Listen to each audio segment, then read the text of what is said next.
Light snow moved softly across the fields of Raven Creek. A United States Marine worked in silence beside the greenhouse while his retired German Shepherd canine rested near his boots. He hadn't expected anyone to come this far anymore. Then near the gate, an old woman appeared. She stood beneath the falling snow holding a small worn suitcase, her gray coat moving gently in the cold wind. She didn't look lost, just tired. "I can still work," she said. "Just let me stay out of the cold tonight." The Marine looked at her for a long moment. Then at the empty road behind her, for a second he almost told her to leave. But beside him, the old canine slowly stood up and walked straight toward the woman. If this story stays with you, don't forget to subscribe, turn on the bell, and watch until the very end. The last snow of March melted slowly across the hills outside Raven Creek, Oregon, leaving the fields soaked, gray, and silent beneath a cold evening wind. Roe Danner drove the final nail into the broken fence post and stepped back without satisfaction. The work never really ended on the farm. Something was always rotting, collapsing, leaking, or freezing over. Maybe that was why he stayed. Fixing things with his hands was easier than sitting alone with his thoughts. At 42, Roe looked older than most men his age. Years in the United States Marine Corps had carved sharp lines into his face and shoulders long before time did. He was tall and heavily built with broad shoulders that still carried the rigid posture of a Marine even after retirement. His dark brown hair had begun turning gray around the temples, usually hidden beneath a worn black cap. A rough beard shadow covered his jaw most days because he rarely cared enough to shave properly anymore. A pale scar disappeared beneath the collar of his Oliver shirt, disappearing across his shoulder from an explosion in Fallujah years ago. He spoke little, avoided town whenever possible, and trusted routines more than people. Beside him stood Maroro. The retired German Shepherd K9 was 8 years old now, his thick amber and black fur moving lightly in the cold wind. One ear carried a small tear from an old deployment injury, and faint white scars crossed the bridge of his muzzle. Morrow rarely barked without reason. His training had stripped unnecessary noise from him long ago. Even resting, the dog watched everything with quiet calculation, around strangers. He usually became still first, then dangerous. The farm itself sat alone against miles of open land. The barn leaned slightly from age. Old tools hung rusted along the outer walls, and the greenhouse behind the property had nearly disappeared beneath dead vines and dirty glass. Nothing about the place looked welcoming. Roe preferred it that way. He picked up his hammer again when Morrow suddenly froze. The shift was immediate, not barking, not growling, just stillness. Roe noticed it instantly because Marines learned to trust silence more than noise. Morrow's ears lifted toward the front gate. Roe turned slowly. At the far end of the dirt road, an old woman stood beside the wooden fence, unmoving beneath the fading evening light. She had probably been standing there longer than he realized. Roe narrowed his eyes slightly. Most people from Raven Creek never came this far into the valley unless something was wrong. The woman looked small against the wind.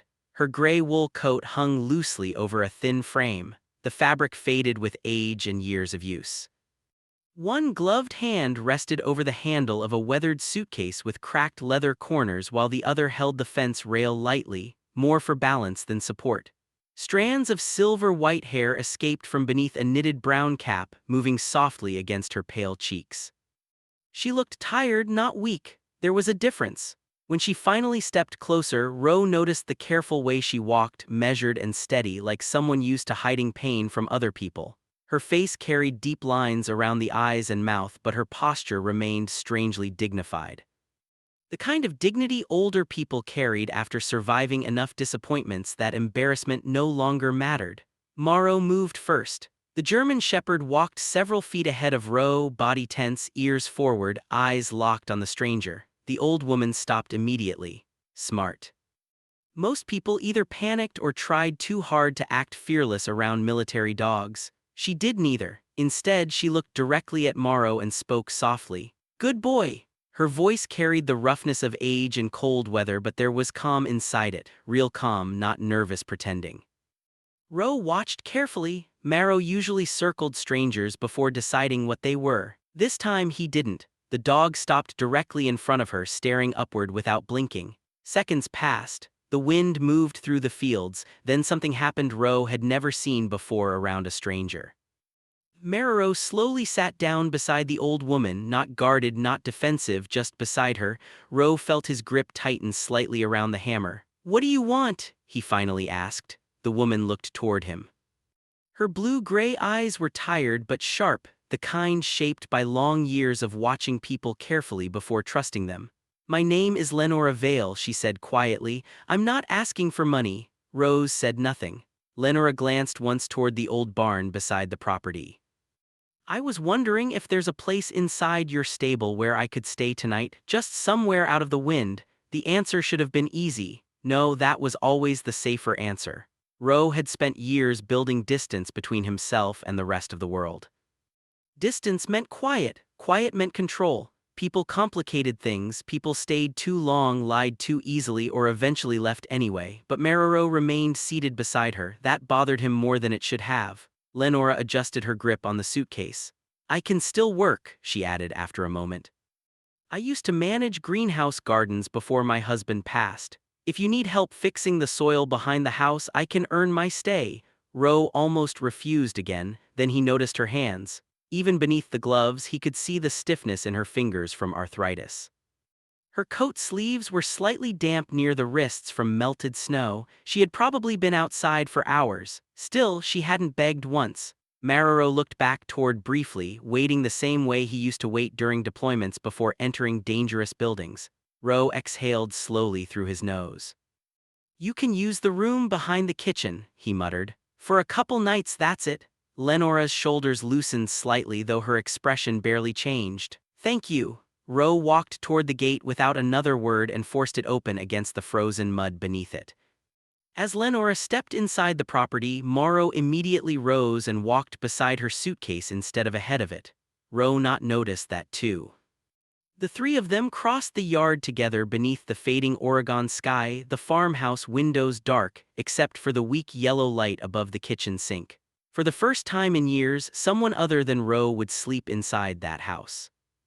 And somehow that unsettled him more than the war ever had. Near the doorway, Lenora suddenly stopped. Her eyes moved briefly toward the abandoned greenhouse behind the barn, half hidden beneath dead vines and broken glass. A strange expression crossed her face, not surprise, recognition.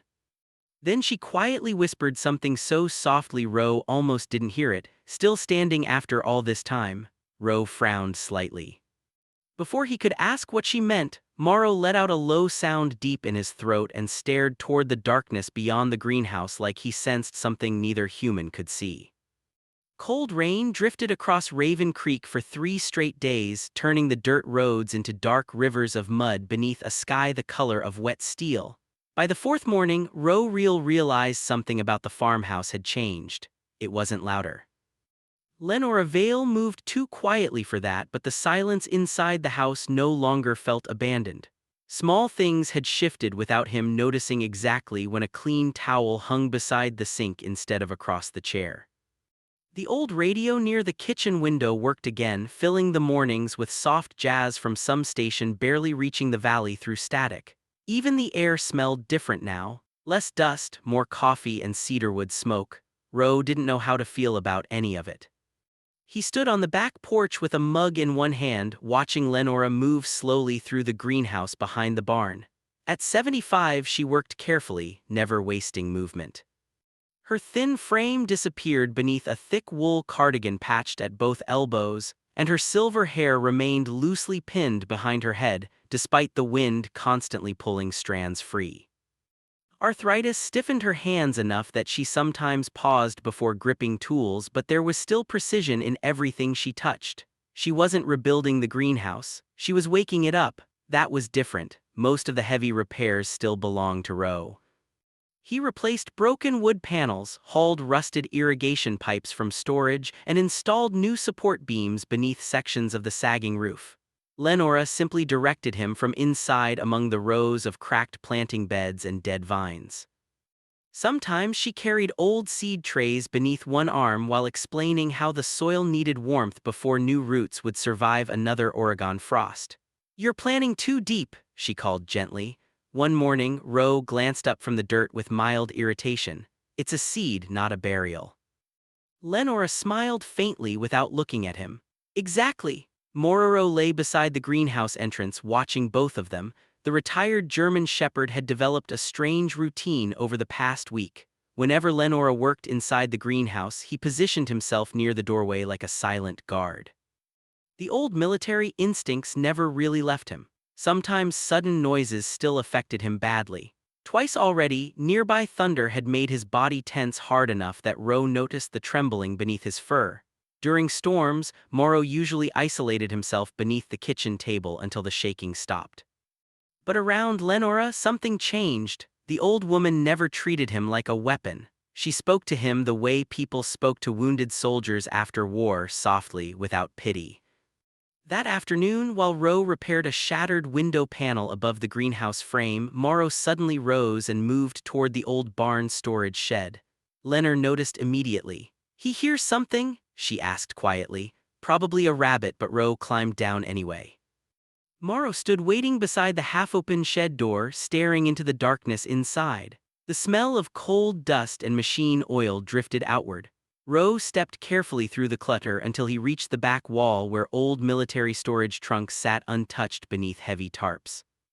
One of them had been dragged slightly open. He frowned. "I didn't touch anything," Lenora said from behind him. Ro nodded once and crouched beside the trunk. Inside rested old photographs, Marine Corps paperwork, faded maps, and pieces of another life he rarely allowed himself to revisit. His fingers paused briefly over a burned military dog tag attached to a broken chain. Lenora's expression changed the moment she saw it, not shock, recognition. The metal was blackened along one edge from heat damage. A deep scratch crossed the name stamped into it, Ro Danner. Lenora stared a second too long before looking away. "You all right?" Ro asked. She blinked once, just tired, but Ro noticed something unsettled behind her eyes now, something distant. That night the rain became a storm. Wind slammed against the farmhouse hard enough to rattle the windows while thunder rolled through the valley like distant artillery fire. Around midnight, the electricity failed completely, dropping the house into darkness except for the orange glow of the fireplace. Ro grabbed a flashlight and headed toward the equipment shed before the pipes froze. "I'll be back." Lenora looked up from the couch. "You shouldn't fix electrical lines during a storm." "I'm not fixing lines, just checking the generator." Morrow immediately stood and followed him outside.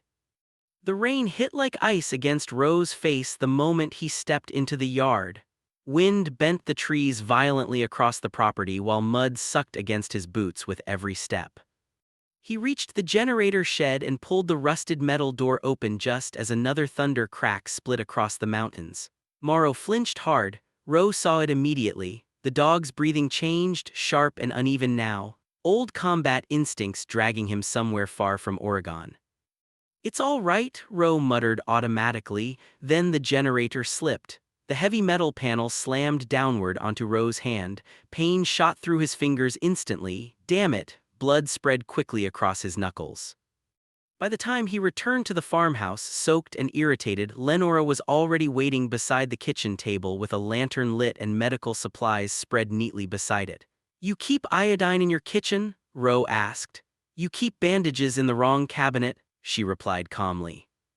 Ro sat reluctantly while she cleaned the wound. Her hands moved with practiced confidence despite the arthritis. She wrapped the gauze firmly but carefully checking circulation afterward without needing to think about it. Not hesitation, not guessing, training.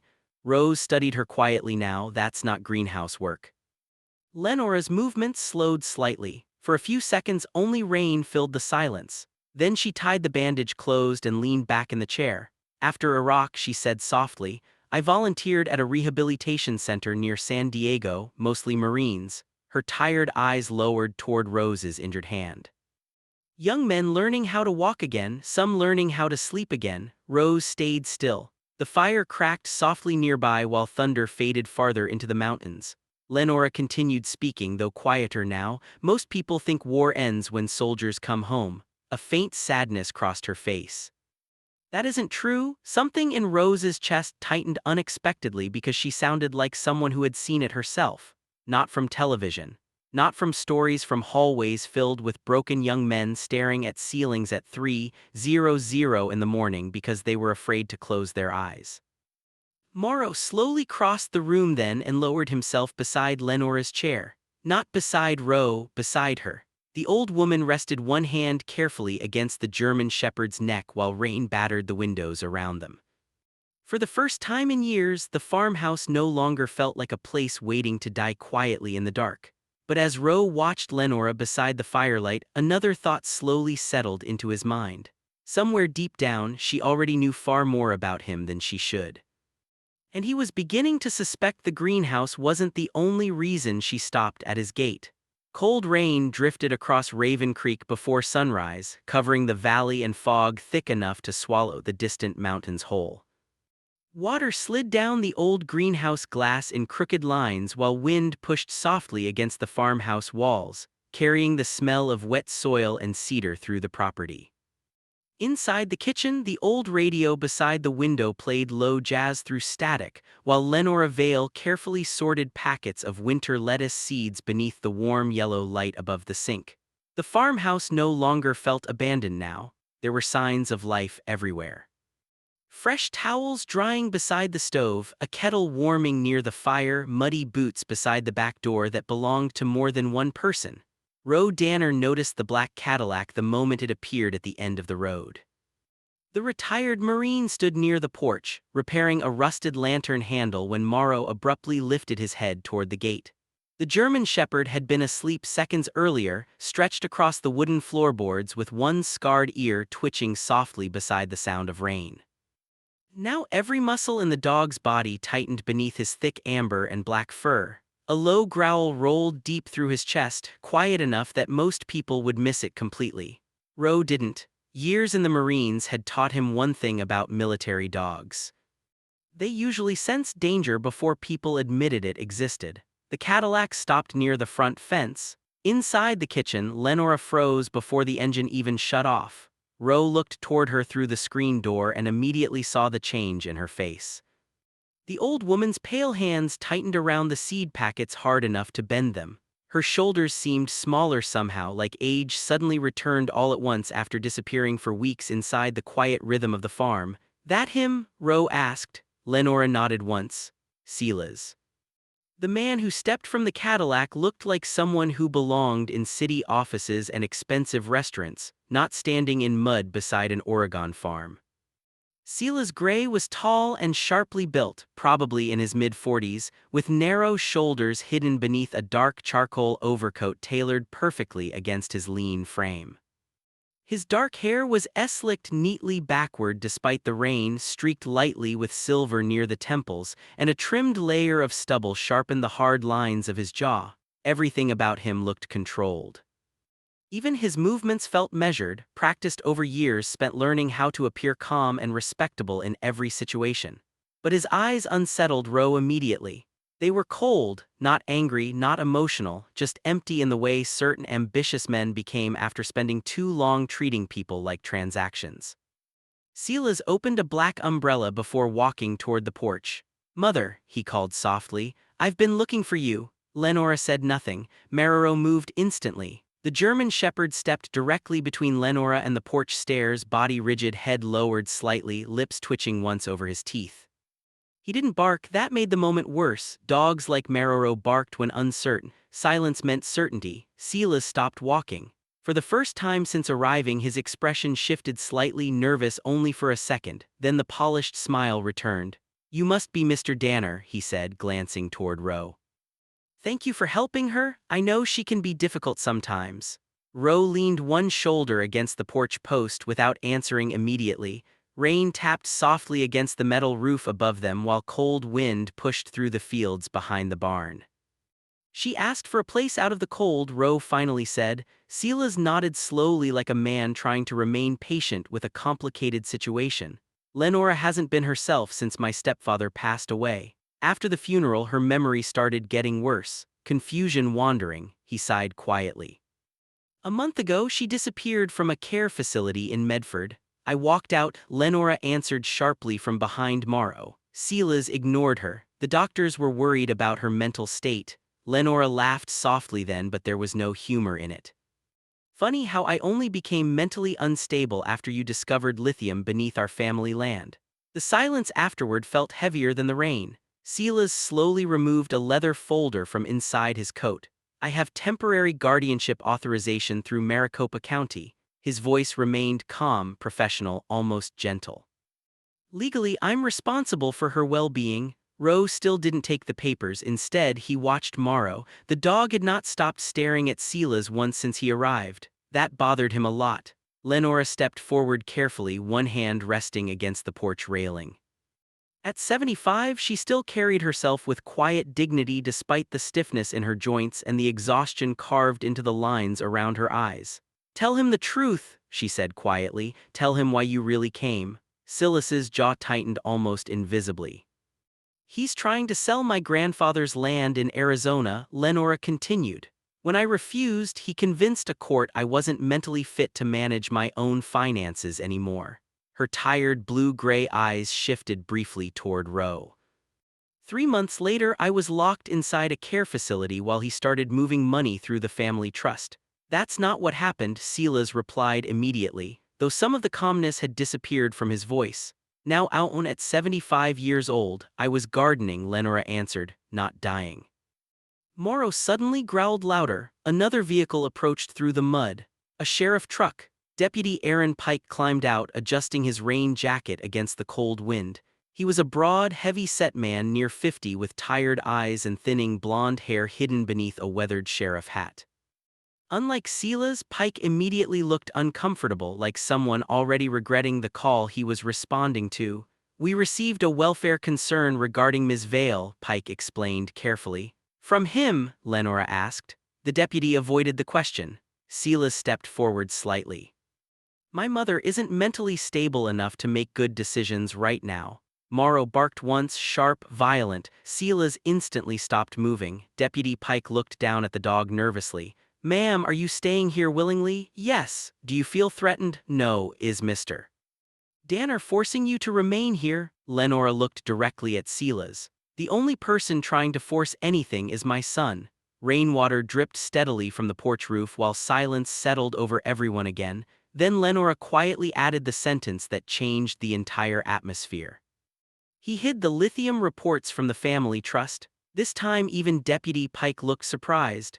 Silas froze only briefly, but Roe saw it, that flash of panic behind the polished businessman mask, and suddenly the Marine understood everything. This was never about protecting an elderly woman. This was about money, a fortune hidden beneath empty desert land. Silas slowly closed the folder beneath his arm. His polite smile returned, colder than before. "This conversation isn't over." "No," Roe answered quietly. "Guess it isn't." Silas stared at him another long moment before turning back toward the Cadillac. But before getting inside, he glanced once toward the greenhouse behind the barn and smiled slightly, not angry, calculating. That night, long after the rain stopped, Rose stood alone beside the kitchen window while jazz music drifted softly through the farmhouse from the old radio. Lenora sat near the fire with one hand resting against Morrow's neck, while the retired canine watched the darkness outside with alert eyes that refused to close. Because somehow the dog already knew what Roe was only beginning to realize. Men like Silas Gray didn't walk away after hearing no. Morning fog rolled heavily across Raven Creek, covering the valley in pale gray mist while cold water dripped steadily from the pine trees surrounding the farm. The storm from the previous night had passed, but the property still carried its weight. Mud covered the yard. The greenhouse windows were streaked with rainwater, and the old barn roof creaked softly whenever wind moved through the hills. Inside the greenhouse, however, life continued, returning little by little. Small rows of green shoots pushed carefully through dark soil beneath weak morning sunlight, and the smell of damp earth mixed with the low jazz music drifting from the kitchen radio nearby. Roe Danner stood near the back, worked repairing a damaged heater valve while Morrow rested close to the greenhouse entrance. The retired German shepherd appeared calm at first glance, but his ears still twitched toward every distant sound outside the property. Ever since Silas arrived at the farm, the dog rarely relaxed completely anymore. Lenora Vale sat nearby, sorting through old folders and documents spread carefully across the wooden table. At 75, she moved slower than before the storm, her thin hands stiff from arthritis as she adjusted papers beneath the warm greenhouse light. Strands of silver-white hair had escaped her loose braid again, resting softly against the pale lines of her face. She looked tired this morning, not physically, emotionally. For several minutes, only the sound of turning pages filled the greenhouse. Then Lenora suddenly stopped moving. Ro noticed immediately. The old woman stared silently at something inside one of the folders, her expression distant now, almost unsettled. Morrow lifted his head at the exact same moment. "What is it?" Ro asked. Lenora didn't answer right away. Instead, she slowly pulled a photograph from the folder and placed it carefully on the table between them. Ro looked down. The picture was old and slightly faded around the corners. Several volunteers stood outside a military rehabilitation hospital beneath bright California sunlight, most wearing pale blue scrubs and tired smiles. But Ro barely noticed them because near the center of the photograph stood a young Marine covered in bandages, thin, unshaven, one arm locked in a sling, bruises covering half his face beneath hospital light. Him. Ro stared at the image without speaking. Something cold moved quietly through his chest. "That was San Diego," Lenora said softly after a long silence. "Naval Medical Center, spring of 2007. Rose slowly lowered himself into the chair beside the table, eyes still fixed on the photograph. Fragments of memory drifted back slowly through the fog inside his head. Hospital ceilings, morphine, machines beeping during sleepless nights. Marines learning how to walk again beside endless white hallways that smelled like antiseptic and burned skin. "I don't remember this," he admitted quietly. "You weren't awake for most of it." Lenora folded her hands together carefully. After Fallujah, they transferred dozens of injured Marines through the rehabilitation unit where I volunteered. Some stayed weeks, some stayed months. Her tired eyes lowered briefly toward the picture. "You stayed longer." The greenhouse suddenly felt strangely quiet around him. Ro leaned back slightly, rubbing one hand across the scar near his shoulder beneath the fabric of his thermal shirt. "You knew who I was this whole time." Lenora shook her head gently, "Not at first." A faint smile crossed her face, sad more than warm. "Time changes people. War changes them even more." Morrow slowly rose and moved closer beside her chair. Lenora rested one hand lightly against the dog's neck before continuing.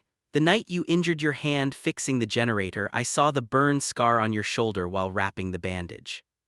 Then I noticed your dog tag hanging near the kitchen shelf." Her eyes returned to him again. "That's when I recognized you." Ro looked back down at the photograph. "You should have said something. I didn't want you feeling like you owed me gratitude." Lenora answered softly. "Broken soldiers already carry enough weight." Those words stayed with him longer than he expected. Before Ro could answer, the sound of tires crunching through wet gravel echoed outside the greenhouse. Morrow reacted instantly. The German shepherd moved toward the door with a deep growl building low in his chest. Another vehicle had entered the property. Rose stepped outside just as a silver SUV stopped beside the farmhouse. Silas Gray climbed out first, dressed in another expensive dark coat despite the mud covering the yard. But this time, he wasn't alone. A woman stepped out beside him carrying a leather briefcase beneath one arm. Patricia Wynne looked somewhere in her early 40s, tall and sharply built with blonde hair tied tightly behind her head and pale skin untouched by outdoor work or sunlight. Everything about her appearance felt severe. Her posture, narrow eyes, and clipped movements all carried the cold confidence of someone used to courtrooms and legal threats. Behind them came another woman wearing a county identification badge attached to a gray jacket. Dana Mercer, an adult protective services worker, appeared calmer than Patricia. Though exhaustion rested heavily beneath her eyes, she looked like someone who had spent too many years dealing with family disputes that never truly belonged to her. Silas approached the porch slowly. "Mother," he said, voice controlled again, "I'm giving you one more opportunity to leave peacefully." Lenora stepped beside Ro without hesitation now. "No." Patricia opened the briefcase immediately. "Mail, your son has legal authority to request an emergency evaluation regarding your mental competency."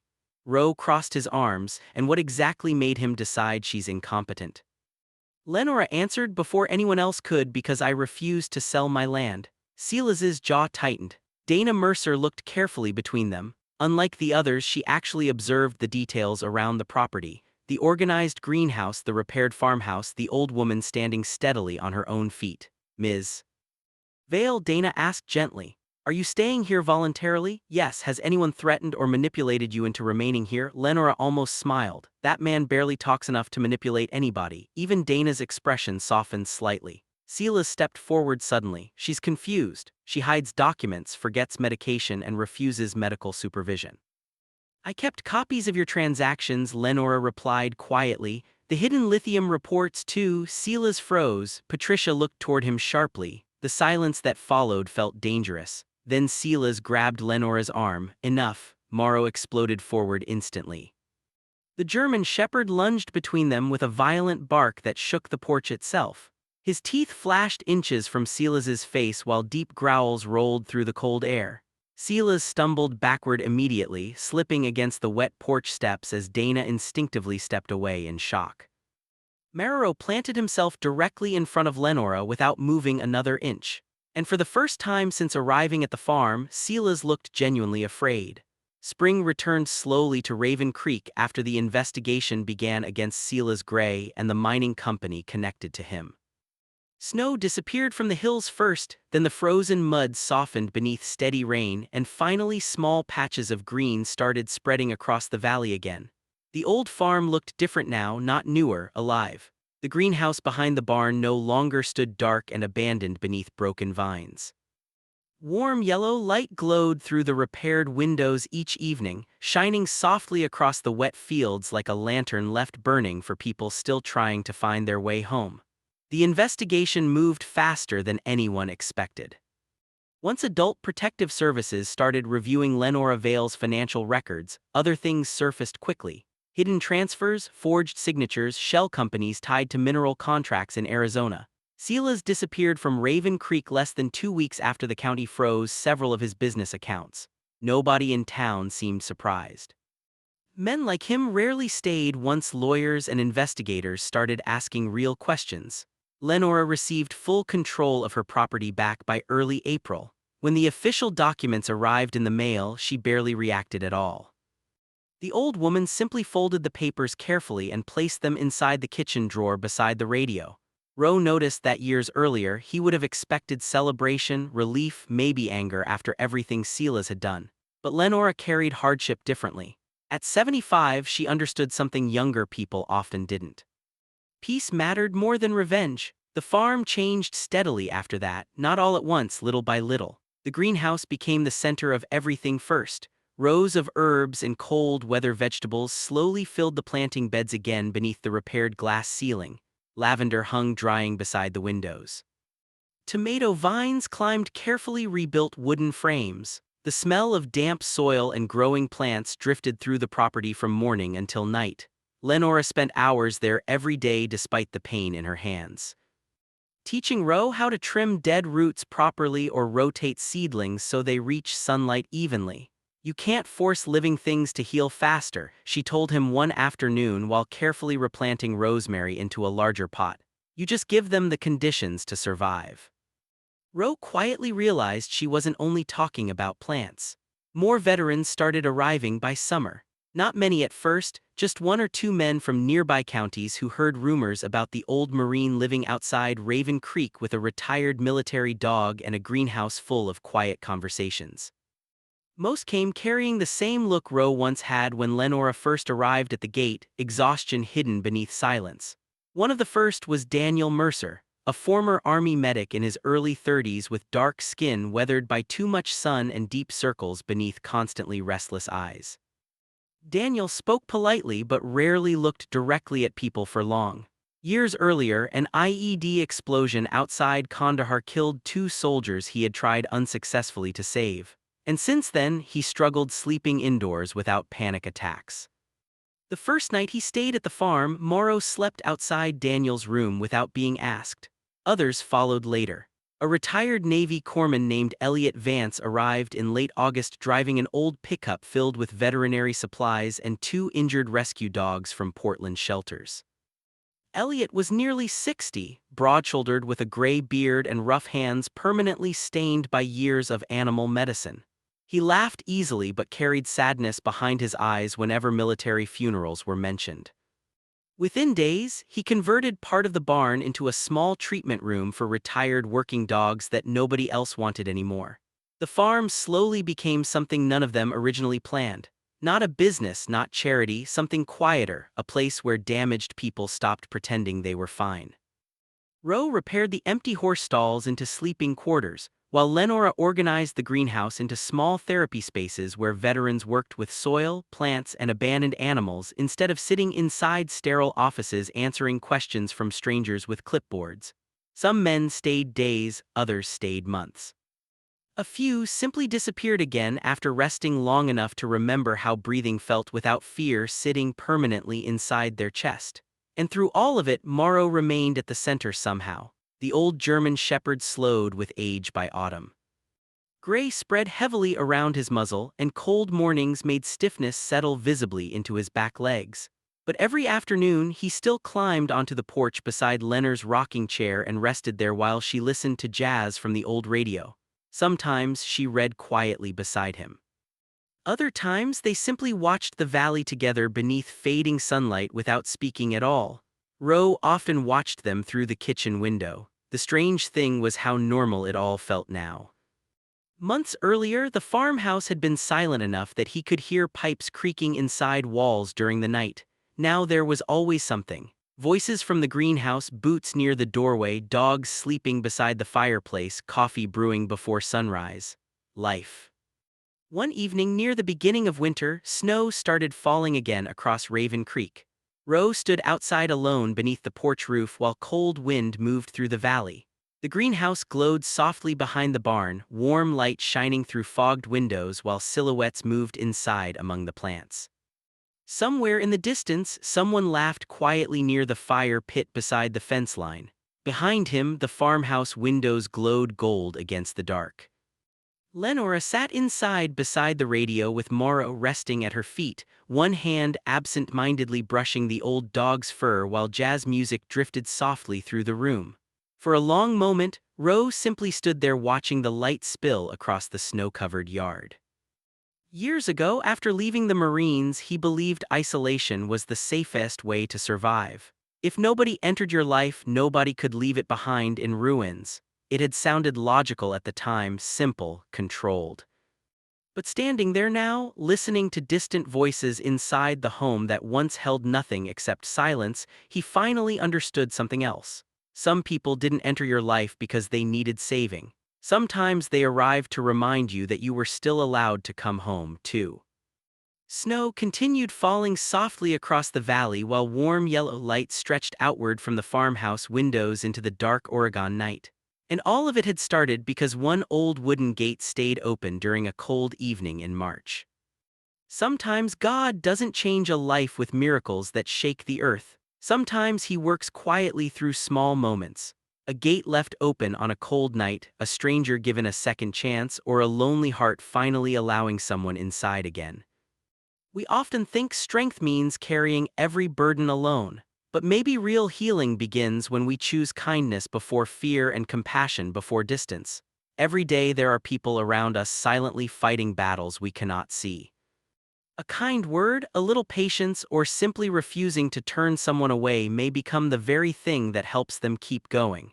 And sometimes the people we believe we are saving are actually the ones sent by God to help heal us too. If this story touched your heart in any way, please share it with someone who may need a little hope today. Leave a comment below and tell us where you're watching from or what part of the story stayed with you the most. And if you enjoy heartfelt stories about faith, healing, Marines, and loyal canine companions, don't forget to subscribe and stay with this channel for more journeys like this. May God bless you, protect your family, bring peace to your home, and remind you that no matter how difficult life becomes, there is always a place where light can return again.